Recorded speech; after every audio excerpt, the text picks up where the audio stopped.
اور دو بالش کہا تب تو ایڈی ظاہر ہونے کی کہا دو بالش کر دیا، تو الٹ کام ہو رہا ہے۔ یہ لباس جو خواب کے اندر لباس قمیص اس کی تعبیر دین کی گئی ہے، تو آج معاشرے کے اندر بھی ایسے ہی ہے۔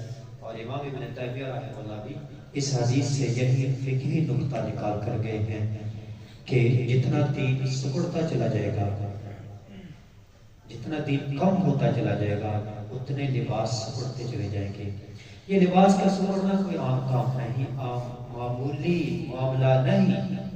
بنی اسرائیل کا سب سے پہلا فتنہ بالوں کا تھا، بالوں کا ظاہر۔ ہاں، بالوں کے ظاہر ان کو کچھ بھی نہیں سمجھ سکتے، پھر ان کی آگے ہلاکت ہوتی چلے گی۔ اللہ کریم سے دعا ہے کہ اللہ کریم ہماری ماؤں بہنوں بیٹیوں کو بھی اور ہمیں بھی دین کے اعلیٰ مرتبے پر فائز ہونے کی توفیق عطا فرمائے۔ اور دین کا اعلیٰ مرتبہ کیا ہوگا کہ دین کے زیادہ سے زیادہ اعمال کریں، اور جس قدر زیادہ پڑھتے چلے جائیں گے اس قدر دین میں پڑھتے چلے جائیں گے۔ وَمَا عَلَيَّ إِلَّا الْبَلَاغُ الْمُبِينُ۔